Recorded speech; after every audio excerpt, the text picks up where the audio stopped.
Again, we are live on Twitter, 9 a.m. Eastern every single weekday. God, we're back. We're so tired. And today, yes, we want to talk about the biggest challenges you'll face as a creator, other than crippling tiredness and feeling isolated and lonely and having a killer virus trying to kill everyone in the world. Other than that, we're going to talk about the biggest challenges you face as a creator, we faced as a creator, and how we've worked through it. My name is AWOL, aka Andrew Wall. Thanks for joining us. Ashrel's on the cast. How you doing, Ashrel?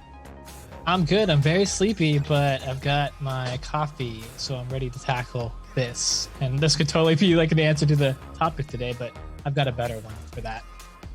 Oh, good. I'm glad you have a better Cheers. answer than that. It truly is our biggest challenge of our lifetimes, how to stay awake and in the morning. Ross, Dylan is on the cast as well. Going to talk about his biggest challenge. Ross, how you doing today? Tired. And I think the other answer Panel was referring to was Irish coffee. Yes. Yeah, I actually woke up this morning and Monday morning don't have coffee. I was a little pissed off myself. So I doused some water in lemon juice, just add a little kick to get me going.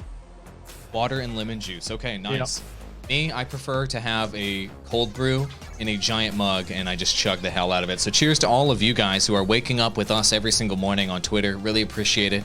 Let's just get straight into it. Perrin, you wanted to talk about this topic. This is something you've spoken about in the past, but we really need to dive into this. What is your biggest challenge that you faced as a creator over the last 10 years? Now doing this full-time, working from home and everything. Tell us about it, and let's talk about how we work through that so everyone can benefit from what we've learned.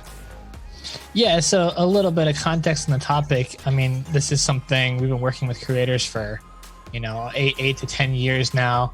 And ourselves as creators, kind of just looking inwardly, looking critically, like what has been, my struggle that's really kept me from having like a huge success early on, or that's like slowed things down. And when I look at it from a whole after all these years, the thing that has slowed it down has always been like restarting, right? So, and the reason restarting would even happen is because I was not consistent. And I wasn't persistent. I didn't stick with it, right? So I'll have a great idea for content, for a channel, for videos, for whatever really. I've done so many different projects over the years, especially with gaming. And I will go at it very hard in the beginning, and it'll be good. It won't be great. I've had so many projects that have been like this, and I'll be having some success, and it'll be growing, but quickly the impatience of getting from like that beginning stage and wanting to be at the end stage causes you eventually, or at least this happens to me, causes me to like reevaluate, and there's always something that makes me like stop. There's always something that makes me like stop going at something that was working. And I end up doing something else, whether it's like getting burnt out. This happens to me a lot. This was like my biggest personal challenge, was like feel like burnout feeling. I've got a great idea. Okay, let's execute it. I know I can execute it. I'm executing it well, but the problem is executing it long term. And I'm meaning like years, like executing it day after day, like it's your job for years. And there's always some X factor that makes me stop. And I'm looking back through and figuring out what are those X factors. And I realized it doesn't matter what the factor is. It matters that like I stopped. And the point was I never found, well, at least back then, I never found that thing, that reason, that thing that made me able to persist through the burnout feeling, through the slog, through the grind, right? There's like, when you look at gamers, this is a good comparison. You've got gamers who, can swap from game to game, and they do that for a reason, because it's what they like to do. And then you've got the type of people who are gamers who can just do the same thing over and over every day, which we call grinding in gaming. Can you do the grind? Are you that type of person? Or are you not? And if you're not, how do you stay persistent? That has been the number one challenge in my mind. And to a degree that I still do in a way struggle with today. So I'd like to kind of get at an answer for people here watching, and to kind of get both Ross, yours, and Abel, your like experience too. What has been your major challenge, and what can we do to stick with it? What can we do to overcome those? Yeah, before I provide my kind of challenge, it's basically exactly the same as yours, Perrin, where I, at different points in my content creation, I've created 100 videos on, Hearthstone, and I get a lot of traction. I'm getting like 5,000 views per video. I'm doing great. Star Wars: The Old Republic, I had videos that were getting 200,000-300,000 views a pop that I made with you. We were doing great, and then I quit. And then I make Heroes of the Storm videos, and then I quit. And then I make mobile game videos, and then I'd quit. And then I make advice videos, and then I'd stop. And recently I've been more consistently making social media and advice videos, but it's been relatively inconsistent for me. And things come up in life, sure. Your wife, your kids, your job, your school, whatever it may be. And I let those things sink my ship a lot of the time. And I let those things keep me from continuing on this path of momentum and upward curve. Like right now, I'm doing amazingly well with my own socials. Like my YouTube channel, I just got 1,400 subscribers in the last month, and it just keeps rising. Every time I check my phone, like every other day, I got 100 more subscribers, like total in the last 30 days. So it's like 1,400, 1,500, 1,600. And so this is really motivating for me right now. But after a few months, a lot of the time, it starts to fizzle out. And so what I want to do is kick it over to Ross A. Dillon, somebody who is Captain Grind, who has, seriously, with VGF Gamers, has grinded out tens of thousands of tweets. He never stops. Ross, how do you prevent yourself from getting distracted or giving up or, letting a good thing go to waste? How do you keep that momentum going, and how have you kept your fortitude over all of these years, releasing more pieces of content than me and Perrin times 10? Well, starting off, I don't know if there's one right answer. I think there's maybe several correct answers, and what's a right answer for me or you or Perrin may not be the right answer for somebody else. But just based on how I've approached it, because when I first started off, I hit that same wall. I mean, it's just like you come to a scratching halt. It's not something that, it just slowly lose your passion. No, it's like you just hit a wall and you just like crumble inside, and just the thought of doing it, it's horrible. So the best thing in my approach after hitting those walls, and I still do, is just to change up my schedule. Anytime that you go, like normally what happens with content creators, and correct me if I'm wrong, especially people that are going into YouTube and gaming, they will get this idea. They've got their idea that they want for a channel, and then they just go all in, dumping all day, hours and hours and hours of work into it, consistently over the course of maybe it's a week, maybe it's a month, maybe it's a year. Anytime you shock your system like that, you're going to hit a wall. The best thing in my experience that I did, and maybe it works for others, again, don't know, but the best thing that worked for me is to ease into it, set a schedule, do not work over that amount of schedule.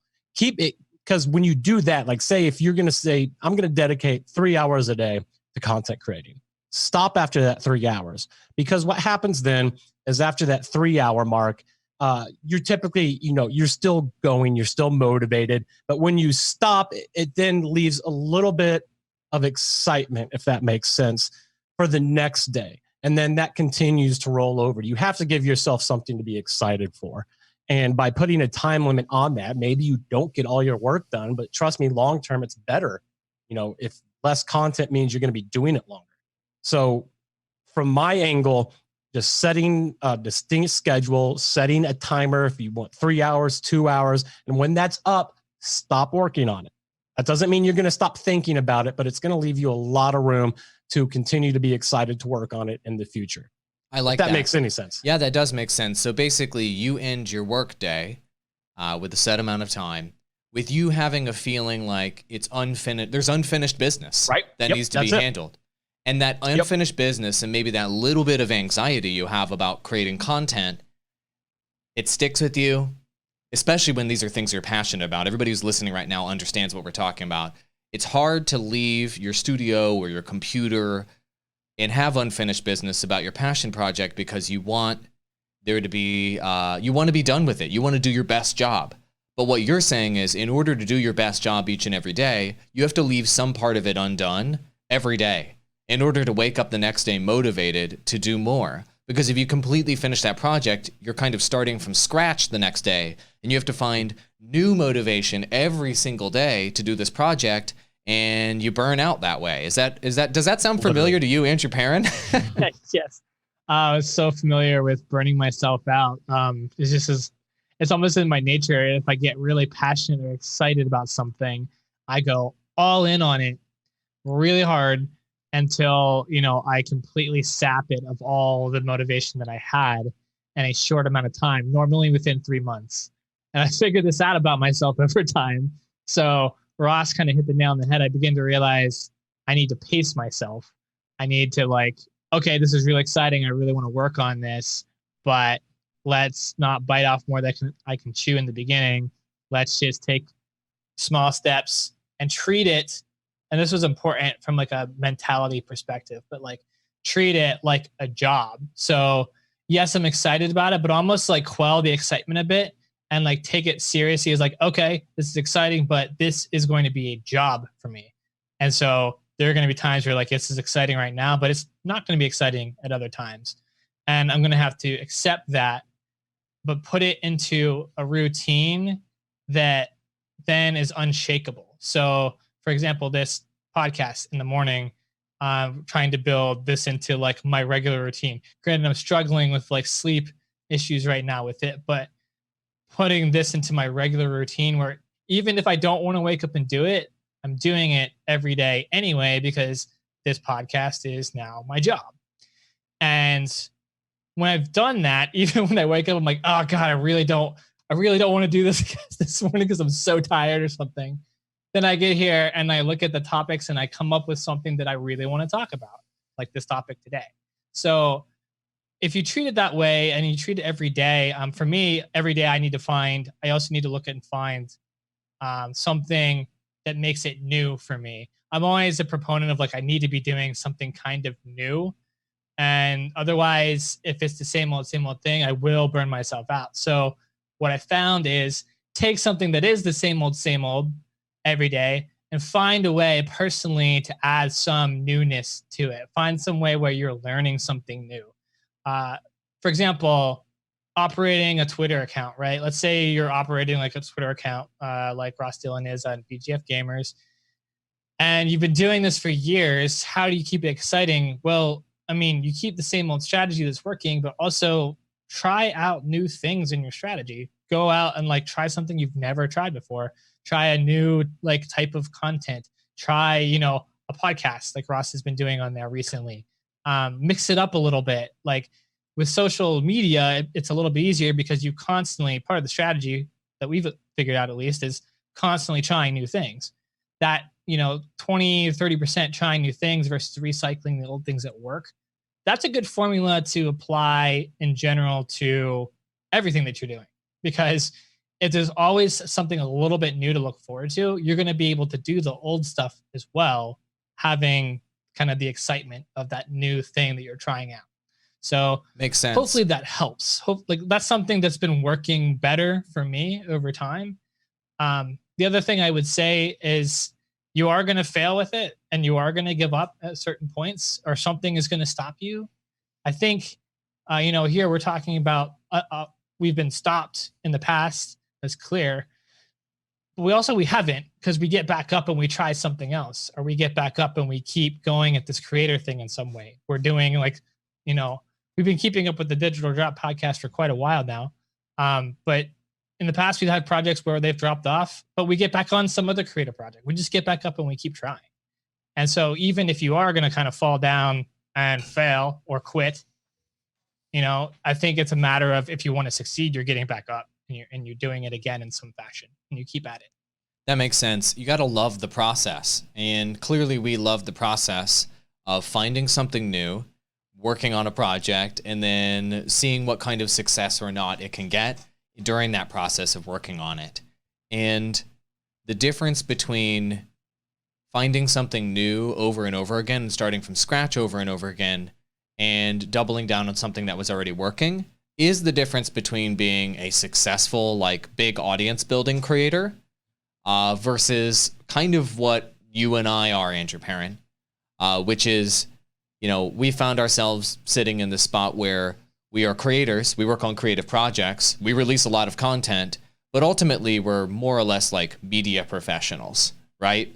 And so the process of creating content on our own keeps us motivated and keeps us excited to, as a media professional, say working for a client and doing the same job over and over again every day as a client.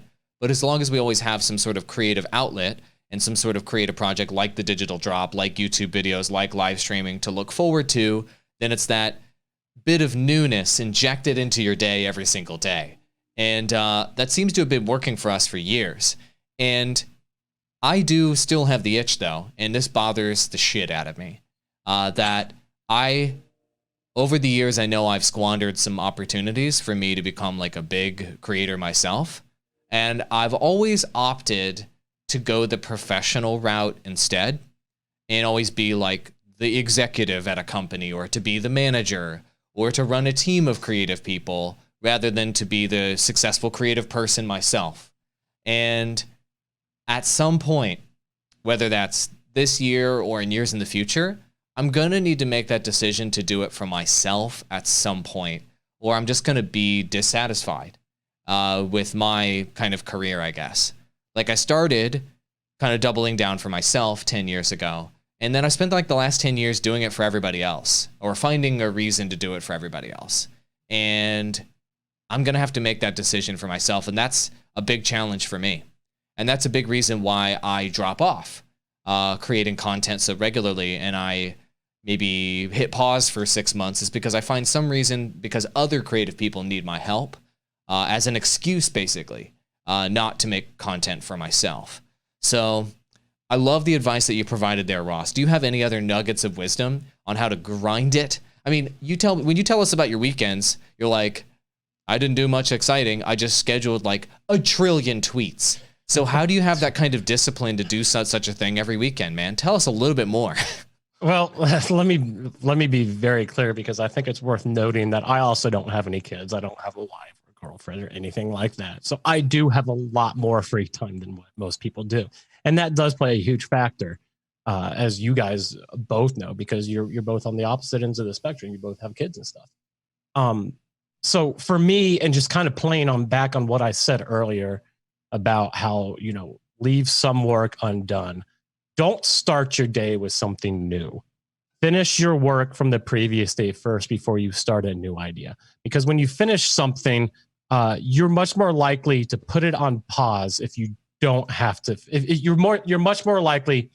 I'm trying to figure out how to say this. You're much more likely to put it away, to skip a day from doing it when you don't have anything that you need to finish, that you don't have anything you need to get done. So from like what I do, like I said earlier, I set a timer. At this point, I stop.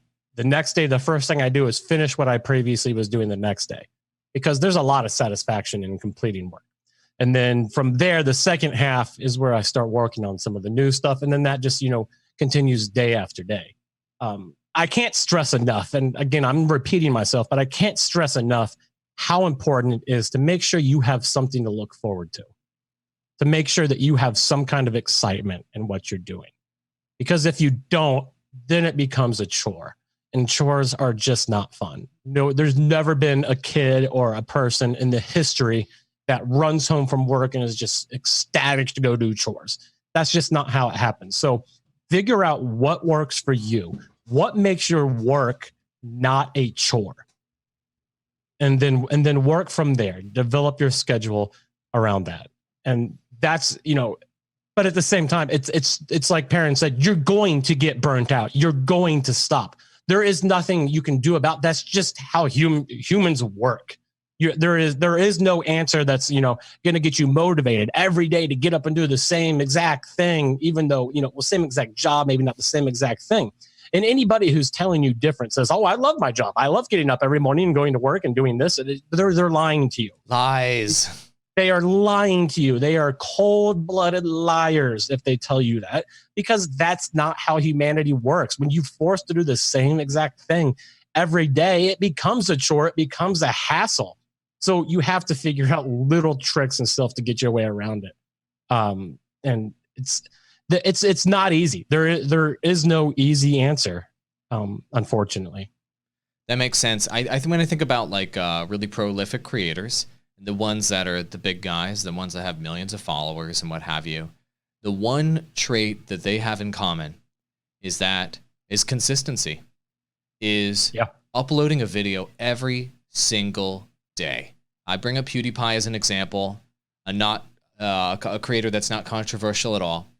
No. And the bottom line is, since he got on YouTube years ago, I don't know, it was like 10 years ago, he has uploaded a YouTube video every single day since he started on YouTube. I think he skipped like 2 days once, and it was like a world-shattering event.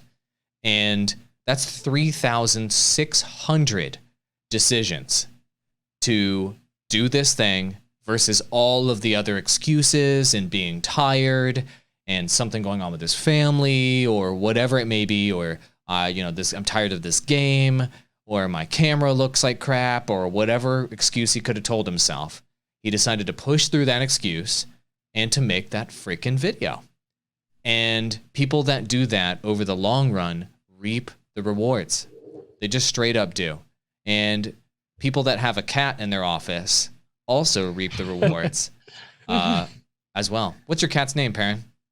His name's Norman. He has the nerdiest name. That's actually, he was a rescue. That was his name then, and he fit the criteria. So you're speaking some wisdom here. Like it's a matter of, but it's easier said than done, right? Like what, and this is something we would give you the answer if we had it, but the answer is going to be different for each one of you. What is that thing that makes you make the decision to do it again every day? What is that thing that silences the voices of doubt in your mind, that stops you from making excuses? What is that thing that makes you make this more important than, or one of the most important things in your life, so that it always gets that priority and you aren't getting pulled away by other life distractions? Because life is going to try to tear you away from this. Life is going to try to pull you away and stop you and give you excuses to not do it. And so how are you going to be able to say, nope, this is more important? Me sticking with this is so important that nothing will stop me from doing it every day. And that is going to be different for every single one of you. It's different for each one of us here. But some ways in which you can find that, we've had some great ideas. I want to recap a couple of those and maybe add something new. Trying the new thing, designing your lifestyle around it, if you possibly can, and injecting some newness into your life. Talk a little bit about that. What do you mean you're designing your lifestyle? That seems a little buzzwordy. So what do you mean designing your lifestyle around it? What does that mean? Program your life. Programming your life. I'm just kidding. Maybe a little bit better way of saying it, like scheduling your life so that this is your job. Like because with creators, we're doing this from home, we have the flexibility of doing our schedules however we want from day to day. So that can change. You could totally do something. I could totally have a different schedule tomorrow if I wanted to than I do today. But I understand the importance of like if it's going to be consistent, I have to have a consistent schedule. So every morning at 7:30, 7:45, I'm waking up to get ready to do this cast, and that's how I start my day. And then from there, I begin working on different client material, et cetera, go from there until lunch. And then after lunch, I begin actually executing on different tasks. I have a certain schedule that I do every day, and I stick with it. So that's what I mean by programming your life around it. Having a set period of time that's dedicated to working on this that your family can't interject on, that you don't take like outside calls during, you don't get distracted from other things. You don't play video games, during this time because you're working, right? You set this time and you program it into your life to be a creator. And like Ross said, it doesn't have to be all day, every day. It can just be like a 3-hour period. but it's consistent and you do it every single time. And you don't have there's nothing that can pull you out of it. You can't be shaken from it. You don't have excuses to not do it. You have to do it because you're making yourself do it. That's one of the cool freedoms we have as a creator, but makes it a challenge, is that we can do whatever we want with our time. We have so much flexibility. It's so easy to be like, I'm just going to for this next hour, I feel like it. I'm just going to throw on Final Fantasy VII Remake because it just came out. I'm going to start playing it. So easy to do, right? But that time is supposed to be dedicated to you working on being a creator. So don't shake that time with outside influences. Don't have excuses. As if the infamous Shia LaBeouf meme would have us say, just do it. Just do it every day. Thank you, Shia LaBeouf. You guys know what the worst feeling in the world is? What? Regret. Yeah. And you guys know exactly where I'm going with this. If you picture yourself down the road in 5 years and then look back, because everything's going to change. If you're wanting to be a creator in the next 5 years, everything will change just as it did from 5 years ago. So if you honestly say that in 5 years from now, I can look back at my decision to give in to my excuses and, to give in to boredom or whatever it may be. If you can say in 5 years that I'm going to look back and that regret's not going to bother me, then you're not doing what you need to be doing anyway. Then you seriously don't want to be doing. You don't want to be a creator. You don't want to, don't want to do what you're doing. So just don't do it. And that should be all the motivation you need, because I can, AWOL just hit on that. I can look back on my life, things from a year ago that you just it keeps you up at night, just the regrets of stuff. So if you think that you can overcome the regret of not doing it, then don't do it. But if you think from 5 years from now, you're going to look back and you're going to be like, wow, I'm really going to regret not doing this. I'm not going to be happy with myself in 5 years when I look back and say I didn't do it. That should be all the motivation you really need to push forward. On that note, we're going to call it. This was a good episode. I have a lot more to say on the subject. I think we need to do an entire additional episode on proactive ways to take care of yourself too. Because that's what this whole episode was about, right? Taking care of yourself. Doing what you need for yourself, for your own motivation, for your emotional needs, for your creative needs. That whole reason why you're even listening to us in the first place, right? I think we're going to do some more content on this. This is a great episode, guys. I'm going to play the song with the doot doot doots. And we're going to call it there. So if you weren't already familiar, we upload this episode every single day on weekday on YouTube as well. Digital Drop Podcast on YouTube. You can catch the video version of this podcast. We have a lot of listeners on audio platforms, so you can catch us on everything from Podbean to Google Play to Spotify to Apple Podcasts. We're on freaking everything. SoundCloud even. We're like SoundCloud rappers. Love us. They really do. I don't know if they do. I actually just made that up. That was a lie. We're also live on Twitter every day at 9 a.m. Eastern time weekdays, so you can come ask us questions live or tweet your questions at us live. And if you tweet a video at us asking a question or sharing a story, then we will actually play it on the show. We will do it. So watch out. Be careful what you tweet at us. Thank you guys. This is a great episode, great topic, and we'll see you tomorrow as we continue to grind and we continue to wake up in the morning when we're super tired and do this podcast 5 times a week. Hopefully we can be a little bit of inspiration to you guys, right? So why don't you wake up today and do what you really want to do for yourself. Adios, amigos.